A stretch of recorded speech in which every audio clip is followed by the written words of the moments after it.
Afghani. Well, we can now speak live to Amrullah Saleh, who is a former chief of Afghanistan's National Intelligence Service.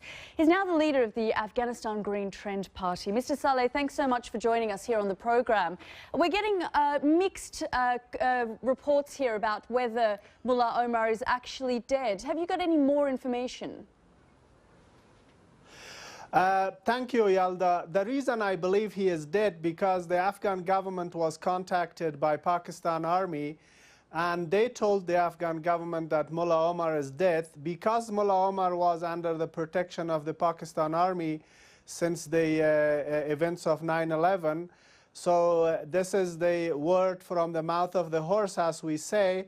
So therefore, we cannot contradict it. They were the guys who were protecting it.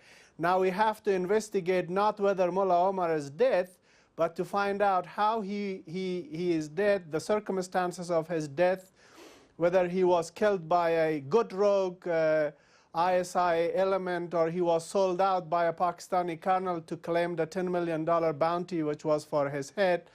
But because this news was communicated to Afghan government from GHQ Rawalpindi, we don't need to doubt it. But the Taliban themselves have spoken to a number of sources now and denied that he's actually dead. And Rawalpindi themselves would deny that they were actually protecting Mullah Omar. Yes, you know, Mullah Omar, after 9/11, for a while, he was in the Balochistan area of Pakistan. Then they shifted him to Karachi, and for many years he was in Karachi.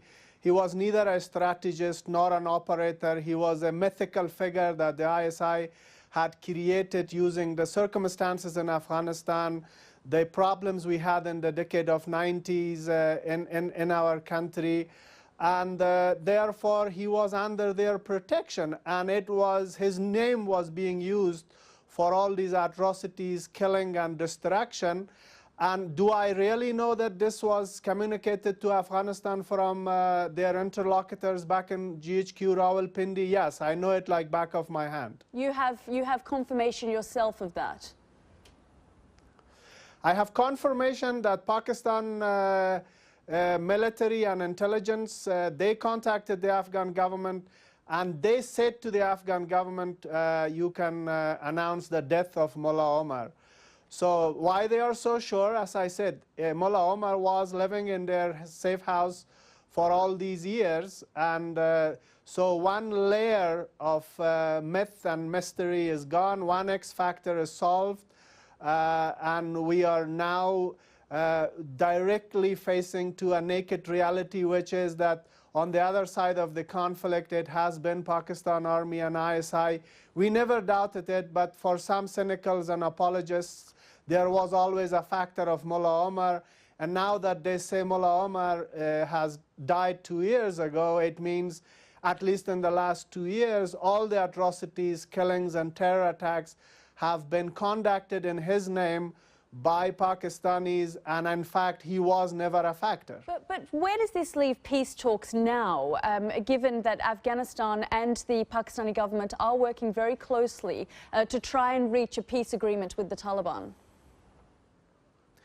The first round of talks was a huge success for the Afghan government, not because it produced any result, because under a lot of moral pressure, the Pakistanis had to reciprocate the goodwill of Ashraf Ghani, and they brought the Taliban in the negotiations table, and the negotiations were started in Murree, a resort town outside Islamabad.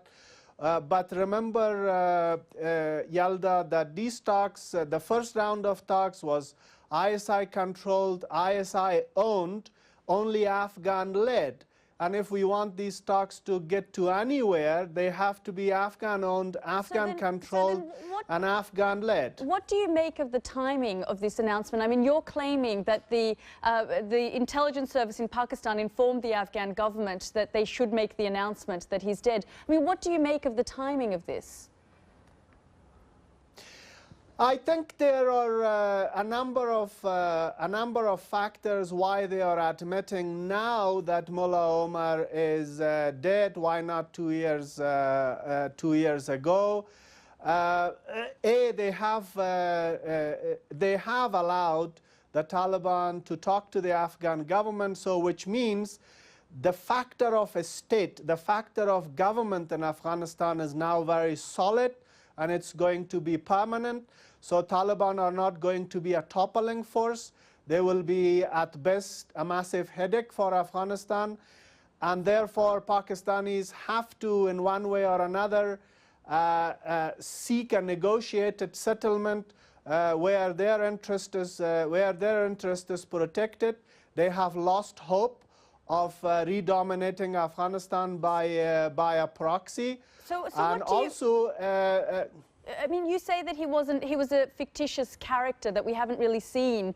We've seen one image of him. I mean, what do you make of the Taliban nexus now and the subgroups? Where does this leave them? You see, you talk to any Taliban field commander, and I have the experience of talking to many dozens of them, and I have experience of talking to some top Taliban leaders when they were in power. I was a member of the negotiating team with them in Geneva, in Turkmenistan, and also in Tashkent. So I have first-hand experience about the Taliban. In the recent years, no one had seen Mullah Omar, and all these strategic messaging was done in his name, whereas we all know Mullah Omar was an illiterate person. He was not a strategic thinker, he was not an academic, and he knew very little about the operations. So he was put in this mythical space where everything was done in his name from the Pakistani side. Now, for us, it is not a big news that he is dead, because for us he was not a factor. For us, the real factor on the other side of the equation has always been the establishment in Pakistan and the Pakistani army. Where will it lead, all this, with the NATO withdrawing largely in 2016, and also the Afghan army is doing the fight right now? What we have proven in the last several months to the Taliban is, you are wrong. Afghan army without presence of American mentors can hold, and they can fight. Yes, you can protract the fighting, but you are not going to be a toppling force like the 90s. Afghan state is a solid state. It has problems like any other government in the world. Yeah.